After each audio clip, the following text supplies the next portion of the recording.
ሰላም ይህ በአሪፎሬክስ እየተዘጋጀ የሚቀርብላችሁ የፎሬክስ ትሬዲንግ ነፃ የላይቭ ስልጠና ትምህርታችን ነው። በዛሬው ትምህርታችን ስለ ሜጀር ማይነር እና ኤግዞቲክ ከረንሲ ፔርስ ስለምንላቸው እንማራለን ማለት ነው። ለቻናሉ አዲስ የሆናችሁ ሰብስክራይብ በማድረግ እና የደወል ምልክቷን በመጫን እንደዚሁም ደግሞ ቪዲዮውን ላይክ በማድረግ እንጀምራለን። አሁን በቀጥታ ወደ ትምህርታችን እንገባለን።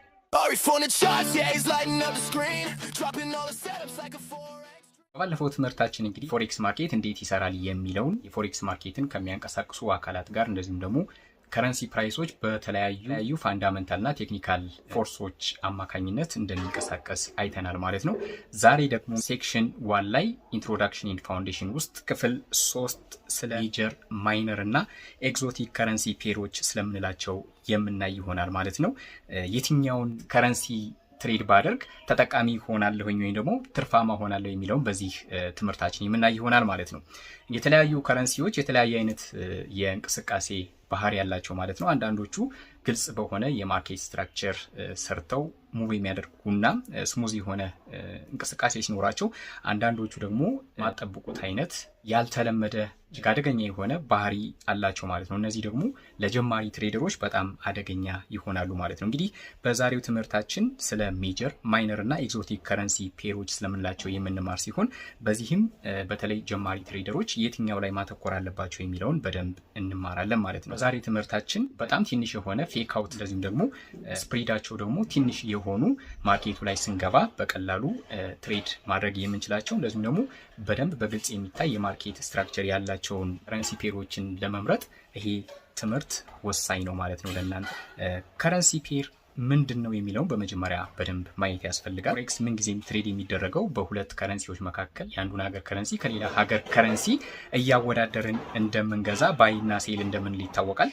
ከረንሲ ፔሮች ቤዝ ከረንሲ እና ኮት ከረንሲ ብለን የምንጠራቸው ሲሆን ለምሳሌ ያክል ዩሮን ስንመለከት ዩሮ ቤዝ ከረንሲ ሲሆን ዩኤስዲ ደግሞ ኮት ከረንሲ እንለዋለን ማለት ነው። በዚህ መልኩ ጂቢፒ ቤዝ ከረንሲ ነው፣ ጄፒዋይ ደግሞ ኮት ከረንሲ ነው፣ ዩኤስዲ ቤዝ ከረንሲ ነው፣ ሲኤችኤፍ ደግሞ ኮት ከረንሲ ነው ማለት ነው። ዩሮ ዩኤስዲ ለምሳሌ 1.1000 ቢሆን 1 ዩሮ ከ1.1 ዩኤስ ዶላር ጋር እኩል ነው የሚለውን ነገር ይሰጠናል ማለት ነው። ሁሉም ከረንሲዎች ከዚህ በታች ባሉት 3 ምድቦች ውስጥ ይካተታል ማለት ነው። ይህም ሜጀር ማይነር እና ኤግዞቲክ ፔርስ የምንላቸው ውስጥ ይካተታል ማለት ነው። እያንዳንዳቸውን እንያቸው። የመጀመሪያው እንግዲህ ሜጀር ከረንሲ ፔርስ የምንለው ነው።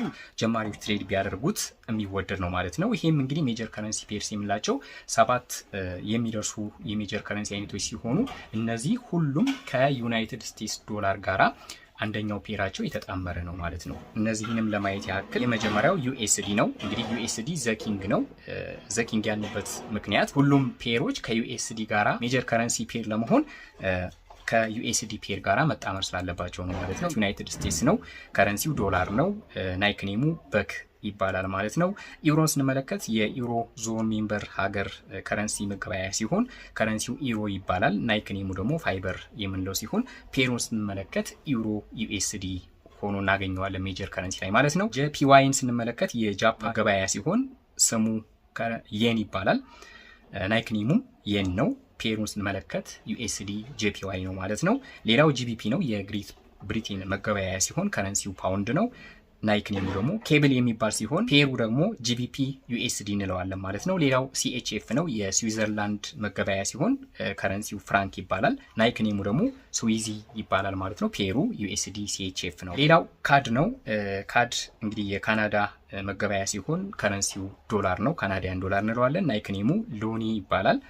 ፔሩን ደግሞ ስንመለከት ዩኤስዲ ካድ ነው ማለት ነው።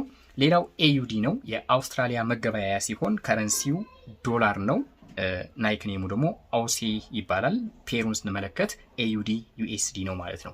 ሌላው እና የመጨረሻው ኤንዜድዲ የምንለው ወይም ደግሞ የኒውዚላንድ መገበያያ ሲሆን ከረንሲው ዶላር ነው። ናይክኔሙ ደግሞ ኪዊ የሚባል ሲሆን ከረንሲ ፔሩን ኤንዜድዲ ዩኤስዲ ሆኖ እናገኘዋለን ማለት ነው። ለምንድን ነው ሜጀር ከረንሲ ፔሮች ትሬድ ለማድረግ ቀላል የሆኑት የሚለውን ነገር ስንመለከት አንደኛ ሎው ስፕሪድ ነው ያላቸው፣ በጣም ትንሽ ስፕሪድ ነው ያላቸው። ስፕሪድ ማለት እንግዲህ በባይ እና በሴል መካከል ያለ የፕራይስ ልዩነት ነው። ብሮከሮች እኛን ከማርኬቱ ጋር ለማገናኘት የሚቆርጡን ሰርቪስ ፌ ወይም ደግሞ የአገልግሎት ክፍያ ማለት ነው። ስለዚህ ሜጀር ከረንሲ ፔሮች ወይም ደግሞ ከዩናይትድ ስቴትስ ዶላር ጋር ፔር የሆኑ ከረንሲዎች ሎ ስፕሪድ ወይም ደግሞ ትንሽዬ ስፕሪድ ነው ያላቸው። የማርኬት እንቅስቃሴያቸውን ስንመለከት ደግሞ በጣም ከፍተኛ የሆነ ፍሰት ነው ያለው። ትሬንዱ አፕ ትሬንድ ወይም ደግሞ ዳውን ትሬንድ ግልጽ የሆነ ትሬንድ ታገኙበታላችሁ። በጣም ትንሽ የሆነ የማይገመት ቴክአውቶቹን ስንመለከታቸው በጣም የተወሰኑ ውስጥ ናቸው የሚሆኑት።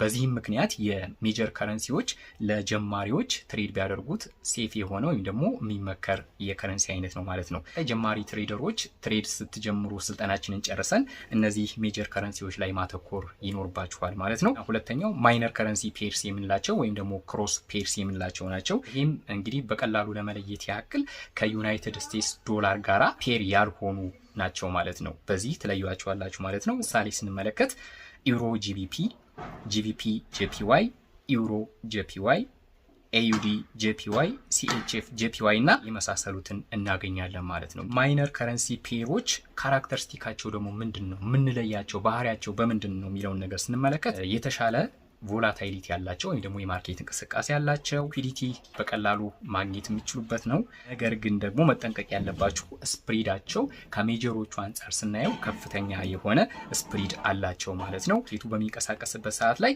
በጣም ሻርፕ የሆነ ሙቭመንት ነው ያላቸው ማለት ነው። እነዚህ ነገሮችን መጠንቀቅ ያስፈልጋል ማለት ነው ትሬድ በምታደርጉባቸው ሰዓት ላይ። ክሮስ ከረንሲ ፔሮች እንቅስቃሴያቸው ከሜጀር ከረንሲ አንጻር ስናየው ክሮስ ከረንሲ ፔሮች የተሻለ እንቅስቃሴ ያላቸው ሲሆን ነገር ግን እነዚህ የተሻለ የሚሆኑት ደግሞ ኢንተርሚዲየት ለሆኑ ወይም ደግሞ መካከለኛ ለሆኑ ትሬደሮች ነው የሚሆነው ማለት ነው። ለጀማሪ ትሬደሮች አይመከሩም ማለት ነው። ለቢግነሮች ቮላቲሊቲውን መቆጣጠር ስለሚከብዳቸው ኢንተርሚዲየት የሆኑ ወይም ደግሞ መካከለኛ የሆኑ ትሬደሮች እዚህ ጋር ቢያተኩሩ ውጤታማ ሊሆኑ ይችላሉ ማለት ነው። ሶስተኛው እና የመጨረሻው የከረንሲ አይነት ደግሞ ኤግዞቲክ ከረንሲ የምንለው ሲሆን ይሄ ሃይ ሪስክ ነው። በተለይ ለጀማሪዎች አይመከርም ማለት ነው። ትሬድ ማድረግ የለባቸውም። እንግዲህ እነዚህ አይነት ኤግዞቲክ ፔሮች የምንላቸው አንደኛው ከረንሲ ከዲቨሎፒንግ ካንትሪ ወይም ደግሞ በማደግ ላይ ካሉ ሀገራት ከረንሲ ጋር ፔር የሆነ ኤግዞቲክ ከረንሲ ፔርስ ብለን እንጠራዋለን ማለት ነው። ለምሳሌ ስንመለከት ዩኤስዲ ቲአርዋይ ወይም ደግሞ የዩናይትድ ስቴትስ ዶላር ከቱርኪ ኔራ ጋር፣ እንደዚሁም ደግሞ ዩኤስዲ ከዛር ዩናይትድ ስቴትስ ዶላር ከሳውዝ አፍሪካን ራንድ ጋር፣ እንደዚሁም ዩኤስዲ ከኤምኤክስኤን ወይም ደግሞ ዩናይትድ ስቴትስ ዶላር ከሜክሲካን ፔሶ ጋር፣ እንደዚሁም ዩኤስዲ ሴክ የዩናይትድ ስቴትስ ዶላር ከስዊድን ፍራንክ ጋር ኤግዞቲክ ከረንሲ ፔርስ የምንላቸው ሲሆኑ እዚህ ኤግዞቲክ ከረንሲ ፔርስ የምንላቸው ሲሆኑ ጀማሪ ትሬደሮች ከነዚህ መራቅ ይኖርባቸዋል ማለት ነው። ጀማሪዎች ለምንድን ነው ትሬድ ማድረግ የሌለባቸውና አደገኛ ናቸው ብለን ያልናቸው የሚለውን ነገር ስንመጣ አንደኛ በጣም ከፍተኛ የሆነ ስፕሪድ ነው ያላቸው። ብሮከሩ እናንተን ከማርኬቱ ጋር ለማገናኘት የሚቆርጣችሁ በጣም ከፍተኛ ገንዘብ ስለሆነ ወይም ደግሞ ዶላር ስለሆነ ማለት ነው። ሌላው ደግሞ እንቅስቃሴያቸው የተረጋጋ አይደለም። በጣም ሃይሊ ቮላታይል የሆነ እንቅስቃሴ ነው ያለው ማለት ነው። ስለዚህ ለቢግነሮች አይመረጥም። እንደዚሁም ደግሞ በቀላሉ ማኒፑሌት ልትደረጉ ስለምችሉ ኤግዞቲክ ፔሮች ላይ መራቅ ያስፈልጋል ማለት ነው።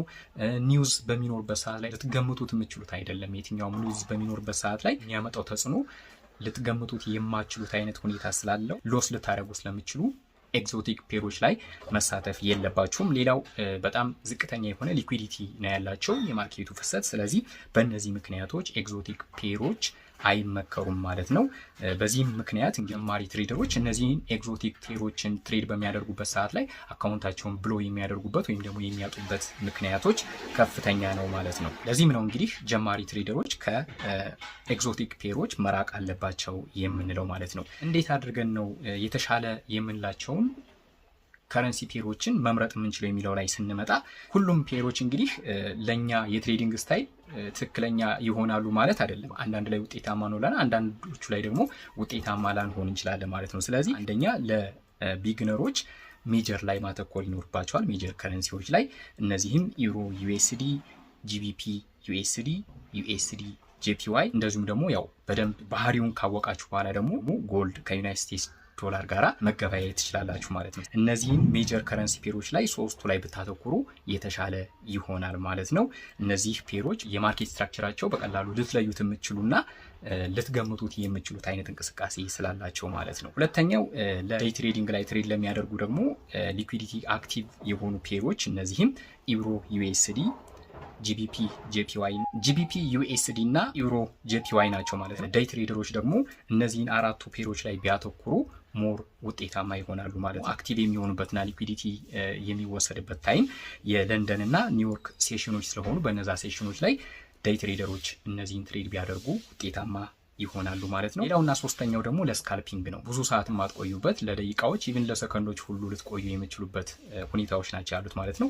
እነዚህ ስካልፒንግ ላይ ስንመለከት እንግዲህ ታይት የሆነ ስፕሪድ ያላቸውን መጠቀም የተሻለ ነው። በጣም ትንሽ ስፕሪድ ያላቸውን ማለት ነው። ዩሮ ዩኤስዲ ጄፒዋይ ጂቢፒ ዩኤስዲ እነዚህን ሶስቱን ከረንሲዎች ለስካልፒንግ ብትጠቀሙ ደግሞ ሞር ውጤታማ ትሆናላችሁ ማለት ነው። ስፕሪዳቸው ትንሽ ስለሆነ በጣም ፈጣን የሆነ እንቅስቃሴም ስለምታደርጉ ወዲያውኑ ወደ ፕሮፊት መቀየር የሚችል ስፕሪድ ያላቸው ወይም ደግሞ ዝቅተኛ ስፕሪድ ያላቸውን መጠቀም ይኖርባቸዋል። ሌላውና አራተኛው ደግሞ ለስዊንግ ትሬደሮች ደግሞ ስትሮንግ የሆነ ትሬንድ ያላቸው ፔሮችን ለመጠቀም ያም ማለት ለቀናት እና ለሳምንታት ልታቆዩት የሚችሉ ትሬድ ላይ ደግሞ ትሬድ ለማድረግ ጂቢፒ ጄፒዋይ፣ ኤዩዲ ጄፒዋይ፣ ዩሮ ኤዩዲ እነዚህ ሶስቱ ፔሮች ላይ ብታተኩሩ ስዊንግ ትሬደሮች ደግሞ ውጤታማ ትሆናላችሁ ማለት ነው። ፕሮፌሽናል የሆኑ ትሬደሮች እንዴት ነው ፔር የሚመርጡት ጥሩ ምንድነው የሚለውን ነገር ስንመለከት በቀን ውስጥ የተለያየ አይነት ግብይቶች አሉ። ኮሞዲቲዎች አሉ፣ እንደዚሁም ደግሞ ስቶኮች አሉ። ከዛ በተጨማሪ ደግሞ ፎሬክስ ማርኬት አለ ማለት ነው። ስለዚህ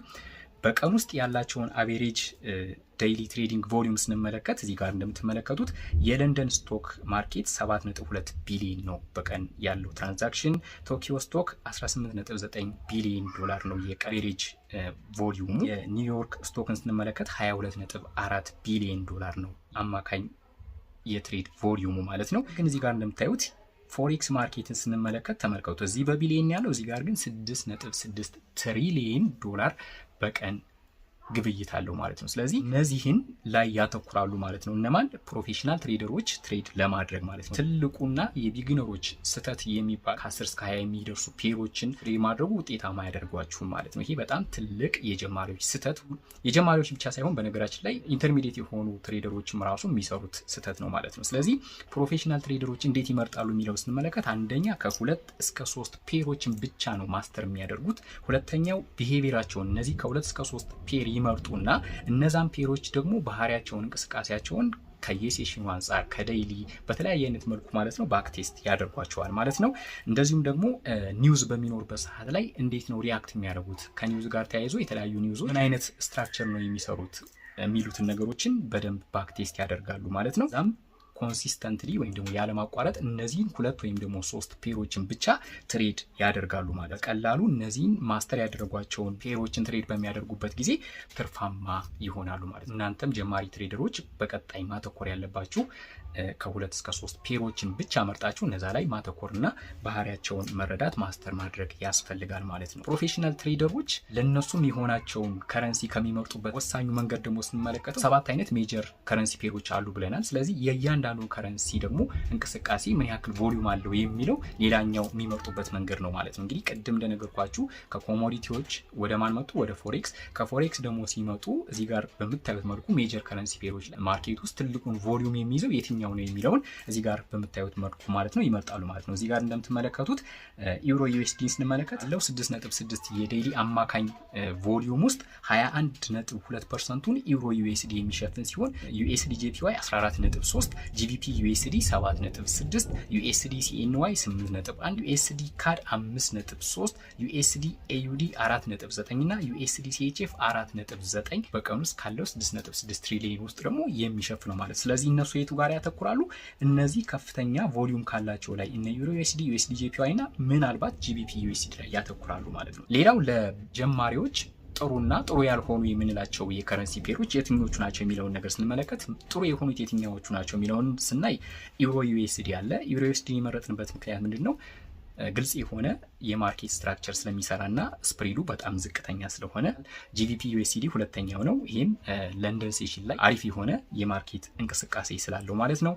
ዩኤስዲ ጄፒዋይም እንደዚሁም መገመት የምችሉት ስትራክቸር ስለሚሰራ ዩኤስዲ ጄፒዋይ ለጀማሪዎች እነዚህ ሶስቱ በጣም የተመከሩ ፔሮች ናቸው ማለት ነው። የማይመከሩና መራቅ ያለባችሁ በተለይ ጀማሪ ትሬደሮች ትሬድ ልታደርጓቸው የማይገባ ፔሮችን ደግሞ ስንመለከት ጂቢፒ ኤንዜድዲ አደገኛ የሆነ ስዊንግ ነው የሚያደርገው።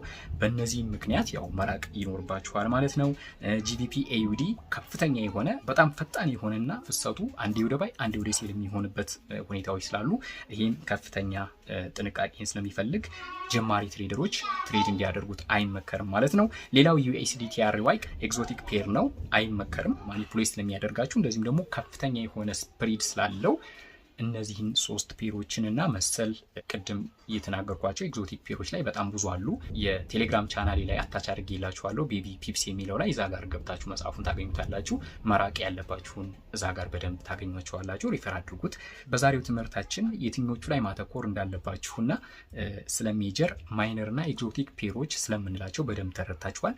የትኞቹ ደግሞ ለእናንተ የተሻሉ እንደሆኑ በደንብ አውቃችኋል ብዬ ተስፋ አደርጋለሁ። የዛሬው ትምህርታችን ይሄን ይመስላል። በቀጣዩ ትምህርታችን ክፍል 4 ደግሞ ስለ ቢድ አስክና ስፕሪድ ስለምንላቸው እንደዚሁም ደግሞ የዋጋ እንቅስቃሴን በሚመለከት በደንብ የማብራራላችሁ ይሆናል ማለት ነው። ነገር ግን በዛሬው ትምህርታችን ላይ ጥያቄ ካላችሁ መጠየቅ ትችላላችሁ ማለት ነው። ኮሜንት ሴክሽን ላይ ብትጠይቁኝ በማንኛውም ሰዓት ምላሽ የምሰጣችሁ ይሆናል ማለት ነው። ይሄን ይመስላል።